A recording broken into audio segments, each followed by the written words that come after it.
Pessoal, tudo bem com vocês? Eu sou Antonella Peruso, acadêmica do terceiro ano de Medicina aqui da Unipar, e hoje estarei falando com vocês sobre o uso irracional dos medicamentos inibidores da fosfodiesterase 5 entre jovens adultos. Vamos lá? Bom, primeiramente eu gostaria de introduzi-los ao assunto. O que são os medicamentos inibidores da fosfodiesterase 5, mais conhecidos como IPDE5, é a sigla que abrevia a classe do medicamento. Bom, esses medicamentos são indicados pelas associações americanas e europeia de urologia para o tratamento da disfunção erétil.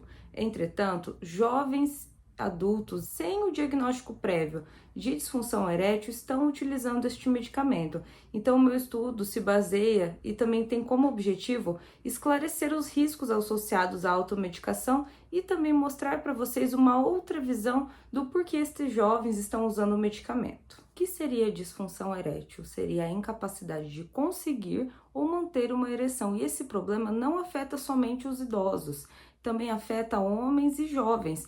Quando se tratamos do jovem, o jovem, ao iniciar a prática sexual, ele enfrenta diversos problemas, dentre eles a autoaceitação, inclusão social e também a desmistificação dos mitos criados pela mídia, as experiências extremamente irreais criadas pela mídia. Então, o jovem acaba utilizando o medicamento de forma irracional e também para alcançar o desempenho sexual satisfatório. Qual seria o maior problema relacionado à automedicação? Seria a dependência psicológica. Esse jovem não tratado previamente dos seus problemas relacionados à disfunção erétil, principalmente quando eles têm fator psicológico associado, ao utilizar o medicamento, ele pode ter sim, a longo prazo, uma dependência, acreditando que o seu desempenho será diretamente proporcional ao uso do medicamento.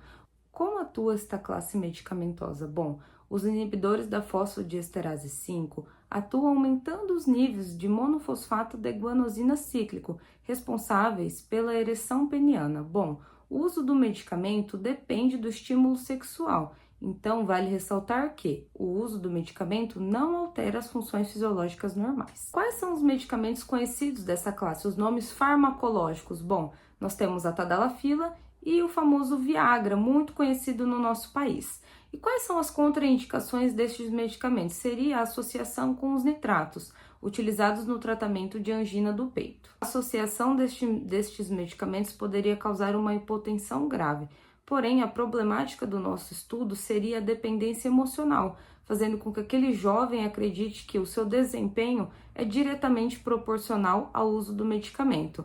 Dentre os efeitos adversos apresentados no uso da tadalafila, seria a cefaleia, dor muscular, dor nas costas e indigestão. Estes sintomas desaparecem entre 48 e 72 horas no máximo.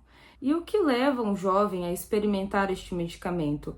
Bom, nos estudos que eu trouxe, seria pela curiosidade, vendo os amigos comentarem sobre a melhora do desempenho, evitando a ejaculação precoce, o que é um medo muito grande dentre os jovens, e também o uso recreativo associado a drogas ilícitas e ao álcool. Então, eu trouxe para vocês um estudo com 360 jovens entre 18 e 30 anos, onde nenhum deles relatou o diagnóstico prévio de disfunção erétil.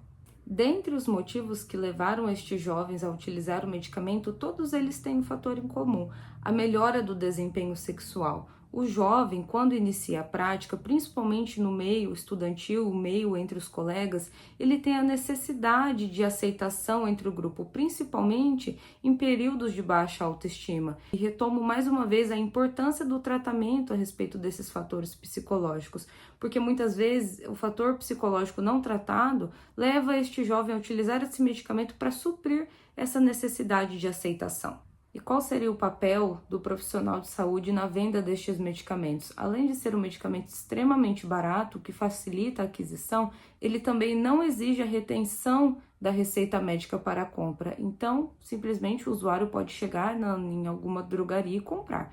Então, cabe ao profissional de saúde orientar a respeito do uso racional do medicamento e também as suas contraindicações. Então, agradeço a você que assistiu até aqui. Qualquer dúvida, coloque nos comentários. Muito obrigada!